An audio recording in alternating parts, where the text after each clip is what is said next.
Hey guys, this is Josh Ward. Thanks for checking out this episode of ETX Rocks featuring Ronnie Milsap. This is Boston Chris with another great episode of the ETX ROCKS Show. Louise here. Descript. Featuring all genres and styles of entertainment. And what we do call the ETX ROCKS. Let's hear it from Louise, please. From the unheralded and unheard to the legends and beyond. Out of the box with ETX ROCKS. It's awesome. We keep them coming. $5, that's pocket change. Well, hey, y'all, this is Haley McDaniel. Are y'all ready for this? ETX ROCKS Show is the greatest show of all time, okay? We are ETX ROCKS. The ETX ROCKS Show is the best show of all time, say? The other shows, you're good, you're real good. As long as we're around, you'll be second best, say? Cut. Howdy, folks. This is Aaron Watson. Thank you for tuning in to the ETX ROCKS Show. Things that a rich girl like you, she ain't never tried. Hey, this is Scott Connor, and you're listening to East Texas Rocks. In the background, they're playing my brand new single, Ride With Me. You guys can find me at scottconnor.com. That's Connor, C-O-N-E-R, just one N. You can go to Facebook at Scott Connor Music. You can buy my music at CD Baby or iTunes. You can even listen to it at Spotify. Mostly, I just wanted to tell you guys I appreciate you. I look forward to seeing you down there in Texas. And we appreciate East Texas Rocks. Take care. She cocked her pretty little head with a pretty smile in her eyes. She said that sounds pretty good, but you need to realize I'm just in town for a minute. I have me $10, but I just now spent it. And these fancy clothes, they belong to a friend of mine. From the great state of Texas, this is the latest episode of the ETX ROCKS Show. Nestled in the piney woods of East Texas, the ETX ROCKS Show delivers the stories and songs of talented artists of all genres, all styles, from the unheralded and unheard to the legends and beyond. We bring a passion to music and a drive to go behind the curtain with our guests. We focus on all artists, from LA to New York, Nashville down to Texas, and everywhere in between. ETX is our location, not a limitation. Now, as always, it's viewers and listeners like you out there that are our biggest support for the show. If you want to contribute to the show, please do so by donating to www.paypal.me/ETXRocks. And thank you for tuning in. Thanks for checking out the 202nd episode of the ETX ROCKS Show. Now, in this episode, we introduce to our audience a brand new guest host and a new segment called Wednesdays with Will McPherson. Now, Will's first guest started his music career somewhere around 1973. Originally from Robbinsville, North Carolina, he is a 6-time Grammy Award winner and has accrued 40 number one hits throughout his career, third only to George Strait and Conway Twitty in the history of country music. Ronnie Milsap is a 2014 inductee into the Country Music Hall of Fame, and we are thrilled to present this in-depth look at a musical genius. From his upbringing in music all the way to the 21st century, Will covers it all in this insightful conversation with one of the true icons of our generation. Thank you, Ronnie Milsap, for being our guest on the ETX ROCKS Show. Will, take it away. Welcome to the East Texas ROCKS Show with your host, Will McPherson. We are joined by the legendary Ronnie Milsap. Ronnie, I appreciate you joining me. Hey, it's fun. I'm glad to be here, Will, and thanks for having me on. Yes, sir. Wanted to start out by asking you what drove you to pursue music. Oh, it's been part of my life ever since I can remember, Will. I remember, listening to the radio. For some reason, I could hear a song, and, I remembered the melody, and I could remember the lyrics. And then when I started to school in Raleigh, North Carolina, they taught me music. I had 13 years of classical music training. And, I told my counselors that I wanted to become a professional musician. And they said, Milsap, surely you can come up with something better than that. You went to Young Harris College, correct? I did. With a plan to become a lawyer. Yeah, And it was amazing. The political science teacher was a guy named Zell Miller, who eventually went on to be governor of Georgia. He was teaching at the college, and I loved his class so much. And I thought, well, you know, man, I could go into an academic career, but I got to playing in the band, Will, on the weekends, and I decided that music is my calling. That's what God wants me to do. Tell me about your meeting with Pat Hughes. I guess you met him in 1963? Yeah, I did. He was working at a most popular radio station in Atlanta, WQXI, and Patrick Aloysius Hughes. We played for a big appreciation show for WQXI, and Pat Hughes was a big influence, and I used to go sit in the control room with him when he was doing his air shift in the afternoon drive time, and I just wanted to be around him because I love that whole thing with radio stations too, because you know what radio stations have?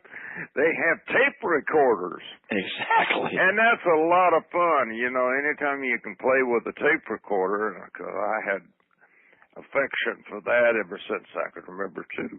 Now, one of your first jobs, I guess, was keyboardist for J.J. Cale? Yeah, I played the Whiskey A Go-Go in Atlanta with J.J. Cale.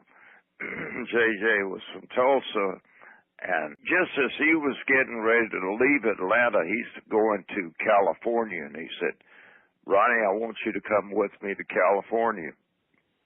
I said, JJ, I'm going to marry this girl I've been dating. And he said, oh, you are? And I said, yeah, so I can't go to California. So I got married instead.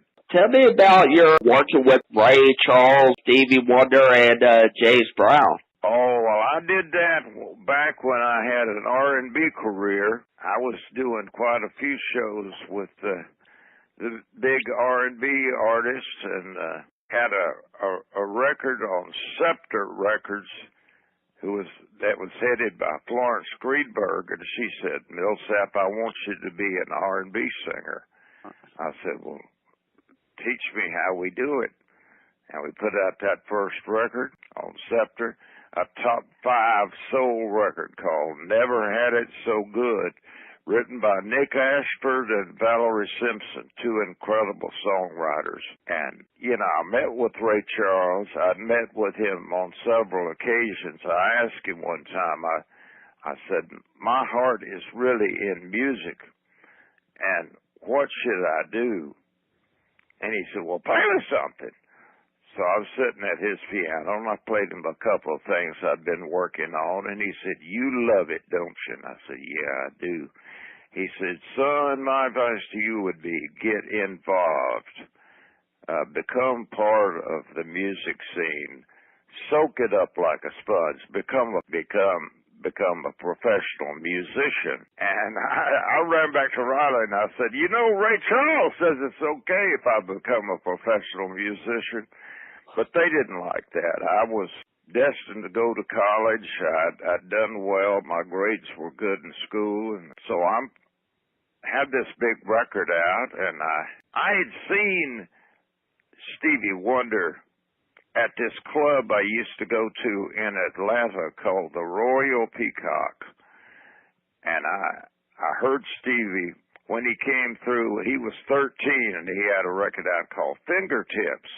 He played really good harmonica on it, and I met all the greats there at the Royal Peacock. I got to shake hands with Jackie Wilson one night, and I thought he was just incredible.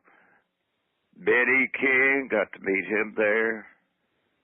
Goodness, all of the greats I got to meet them. I played a show with James Brown in Milwaukee, 1965.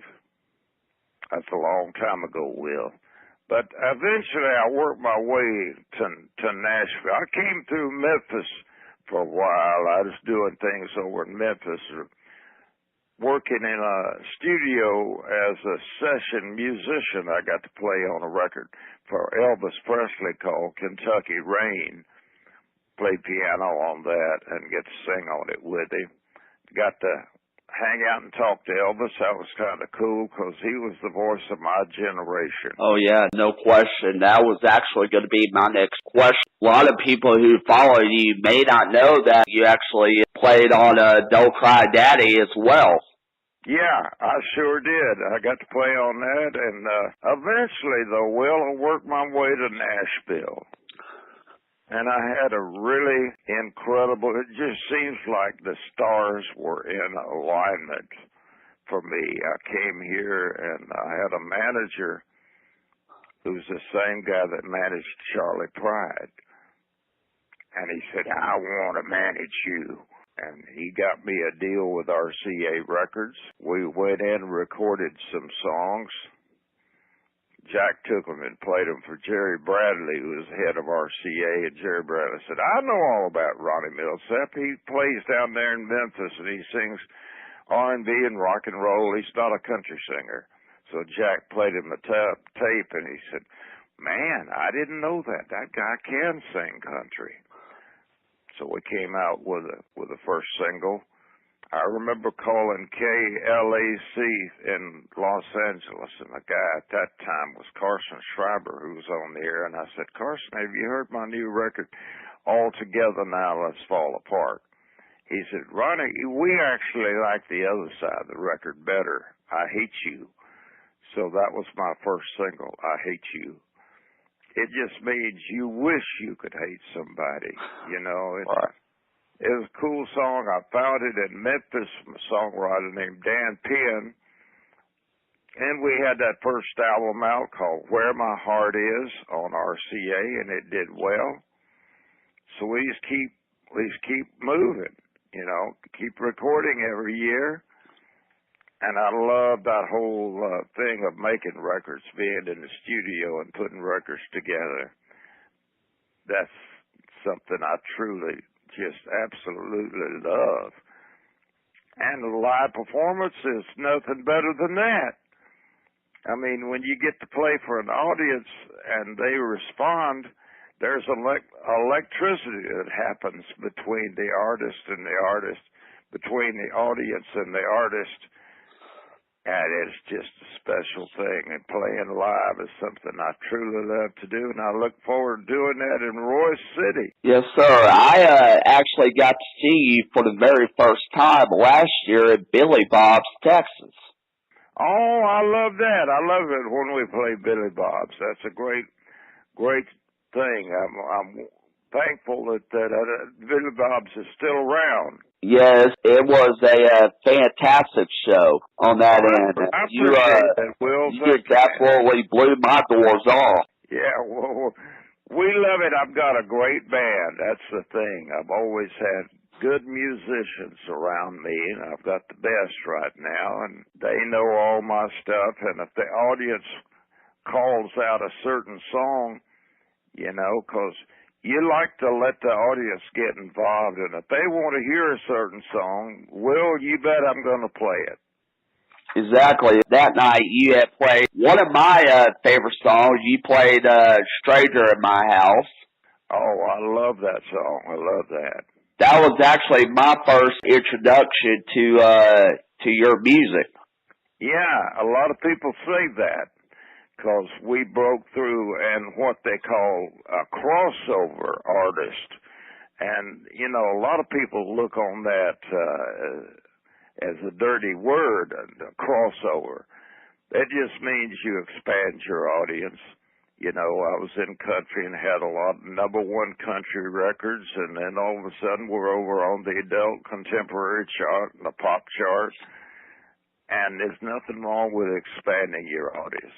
You sell a lot more records that way. Of course, selling records today is a lot different. Yeah, exactly. How hard is it to have the traditional, you know, country songs, and then you also had the crossover chart singles too? Yeah. I mean, does it seem that you have to really kind of brand into the specific genre? Well, there was a guy that followed Jerry Bradley at RCA. His name was Joe Galante, And he said, Milsap, what you need to become is a multi-format artist. You seem to like to make records that are, you know, country, but that are also have elements of other genres in there. Why don't you just become a multi-format artist? So I did that at his, and he was the head of the record company, and he led me through that. He was a great friend. Yeah, it would be kind of like today's Americana artists.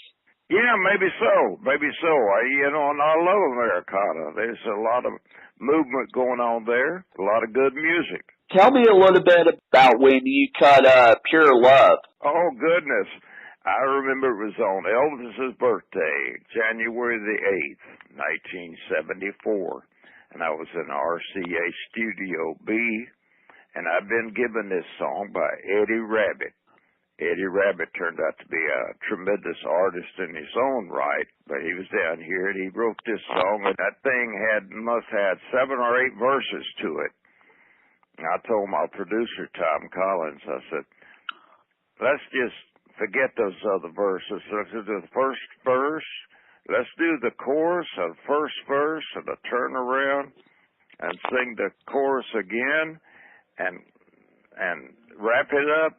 And there's a record, 2 minutes and 17 seconds, #1 on radio. But that stuff is fun to do, Will. I can imagine. What song best describes Ronnie Milsap as a artist? I don't know. I know the one that was my first million seller. I know my wife and I were out on the road in 1976, and I was listening to this demo of a guy named Archie Jordan sing this song, and she said, that thing sounds terrible. Why you want to keep listening to that? Well, we got back home, and I sat in the living room at the piano and started putting together an arrangement on Almost Like a Song. And I think that really, that was a big crossover record, too, and the first million-seller single, so it's a very special song in my life. What drives you to keep performing? Well,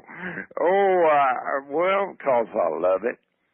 I really do. I'm working on a new album now, and I'm going to go in the studio tomorrow. And this new album is basically, it looks like it's duets. I recorded last week Houston Solution with George Strait. One of my absolute all-time favorite songs. I actually bought the album yesterday. I finally found it on vinyl. Yeah. What was it? Houston Solution. Oh, I love that song, and I recorded that with George Strait. I recorded Stranger in My House with Luke Bryan. Prisoner of the Highway with Jason Aldean. And oh, wow. Little Big Town sang on Lost in the 50s tonight. So this thing is about to come together. That's Get very back in cool. the studio tomorrow and see what other kind of work I need to do and see what we've got. Which kind of leads me to my next question. What is your opinion on the current state of country music? Well, I think every generation needs to have a shot. Will, they do. It's just, there's no Merle Haggard anymore. And, there's a lot of artists that are not here anymore, George Jones. And I kind of feel like, when George sang, who's going to fill their shoes, there's a lot to that, because there's not going to be that many singers today that's just going to make your heart quiver. Make you want to pull over to the side of the road. Oh, no doubt. That's what we used to do. Something really good to come on. I tell my wife, pull the car over the side of the road. Let's listen to that. Because it was so outstanding. It was stand head and shoulders above everything else you've been hearing on the radio. But I don't know. I think every generation's got to find it. And I hope they find it before we lose it, Will. Hope we find it before we lose it. Exactly. I tell people all the time, these new artists, the history of country music needs to be preserved. There's always going to be changeover and, involving a door of artists, but the people like the Lou Bryants and Jason Aldean and even these new up-and-coming artists, I feel like they need to really know who the Hawk Show Hawkins of the world are. Yeah, I'm with you on that. That's great. I'm with you on that. Yes, sir. Yeah, the Charlie Pools of the world. People who really paved the way for these guys to be where they are today. Well, I'm thankful to God, Will, that I'm still able to get out and work and play shows and mingle with the crowd and have fun doing all that. But I'm still making records too. So we'll see how long it'll go. I actually talked to a guy that you're very familiar with, Kid Rawlings. Yeah. With Blakely Talent Agency. Yes, sir. Yes, sir. He's told me a lot of good stuff about you. Well, that's great. That is always good. We appreciate our folks that help support what I'm trying to do. Got a great business manager, got a great agency that books the shows, and, you know, they just seem to keep coming in, Will. I think I just keep on rolling. I don't know how to retire. Do you? Shoot, no. No. Of course, believe it or not, I'm only 37 years old. Well, hey, you got a long way. But I feel like I'm 75 years old. Well, I will say one thing. Don't let it, always save for retirement. Prepare for it. Even at 37, you should, because it'll be on you before you know it. What is your favorite song that you have personally recorded? Oh, goodness. I don't know. They're all kind of like children, Will, and that, you know, you have these songs and you work on them, and at the time you put every bit of your passion into that song, and then maybe it makes it, maybe it doesn't. If it doesn't, you move on. But I don't know. There's almost like a song that I mentioned.